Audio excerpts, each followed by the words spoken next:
Today, activists claim that paradox is kind of like saying it's okay to be a bird as long as you don't fly. And how does that feel? We'd ask a penguin, but she seems to be a little busy right now. Hey, there's our friend Sabina, walking the streets of Rome.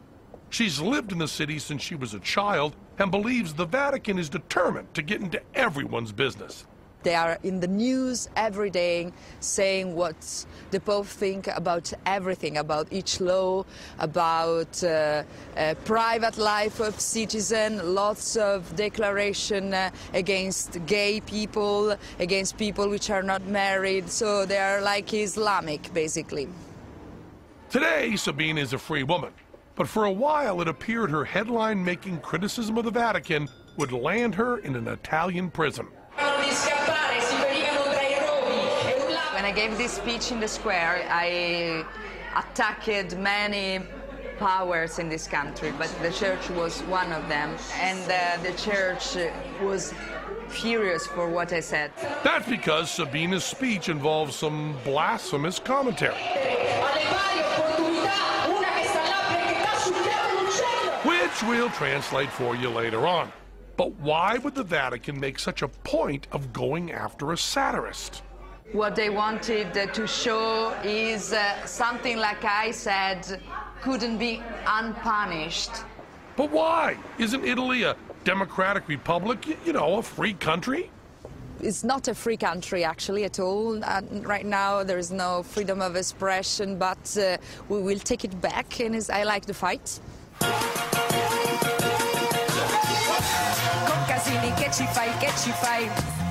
And we followed Sabina into her next battle, a one-woman show that very night before a sold-out crowd. Here, she will bravely revisit her controversial remarks that got her into trouble before. But Sabina is not the only one the Vatican would like to silence. I'm Jewel Castex, survivor of sexual abuse in the Catholic Church. The #1 goal of every bishop, and a part of the vows that they take when they become bishop, is to protect the church from scandal. And protecting the church from scandal means that documents, witnesses, and victims are kept quiet and shuffled away. Castix is a regional director for SNAP, a survivors network for people who've been abused by priests. She's still angry that her abuser has never been brought to justice. He was protected by the exact same system that protects all of these priests, which includes orders directly from the Vatican, which require that every diocese have secret personnel files that no one gets a hold of. Those files are kept on every priest ever accused of sex abuse against a child. They're kept confidential, not to protect the victim, to protect the priest. Yeah, fuck! The greatest hypocrisy in the church today is that child protection is not the most important thing. Patrick J. Wall, senior consultant, law firm of Manley and Stewart. Wall is a former priest who now works for a law firm that prosecutes sex abuse cases involving the church. His firm's been swamped since the bombshell discovery of a secret Vatican document in 2003. It's called the crime of enticement, which they discreetly write in Latin. Crimen Solicitationis is an interesting document published in 1962 and is an order to all archbishops, bishops, cardinals, and heads of religious orders on how to exactly deal with an accusation of childhood sexual abuse by a cleric. So, how did this confidential document come to light? Did Jesus return and expose the Vatican's little secret? There was a priest on the west coast here of California who was being accused of sexual abuse of a minor. And in a way to try to get back at the church, he got one of his buddies who was in the congregation in Rome to give him a copy of the document. And then he gave it to a lawyer, and from there, it took off. Why all the excitement? Because the document contains actual proof of an organized Vatican cover-up. Specifically, this little McNugget. Anyone involved in a sex abuse investigation, the accuser and the accused, are to be restrained by a perpetual silence in all matters and with all persons under the penalty of excommunication.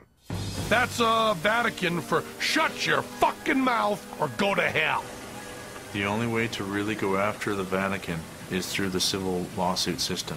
You touch their money and you will get their attention.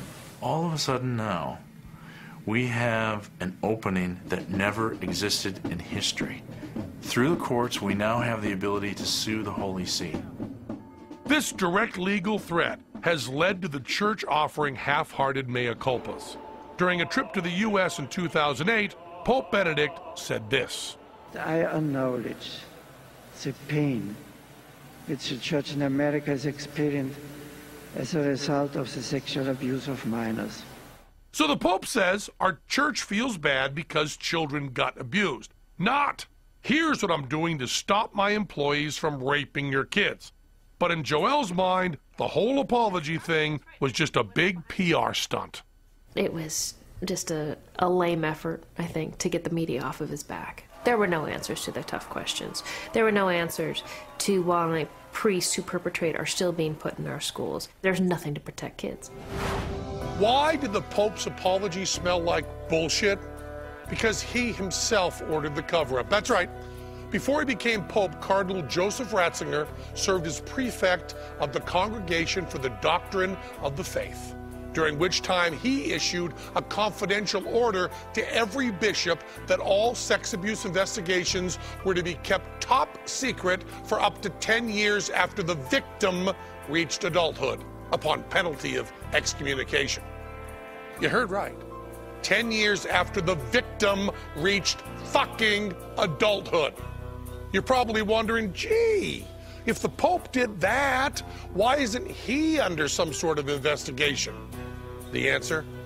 In 2005, the Pope was granted immunity from liability in any sex abuse cover-ups in the U.S. by President George W. Bush.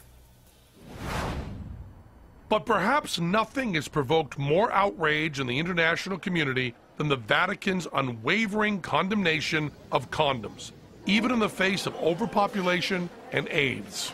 The idea that the Vatican stands in the way of the protection that people need is morally and ethically just profoundly wrong. My name is John O'Brien, and I'm the president of Catholics for Choice. O'Brien's organization represents the millions of Catholics who disagree with Casti Connubii, the Vatican's rule book on contraception. Casti Connubii was introduced, it's an encyclical from the bishops in the 1930s. What it basically did was it said you couldn't use diaphragms in condoms because that's what they basically had available at that time. Those forms of contraception directly violated the Vatican's rule that every sex act must potentially lead to the transmission of life. But then came Vatican II, where the Mass went from Latin to English, but the fucking with no contraceptives stayed the same.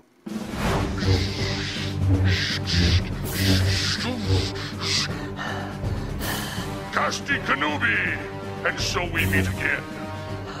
The circle is now complete. I was but the learner, and now I am the master. Your powers are weak, Casti Connubii.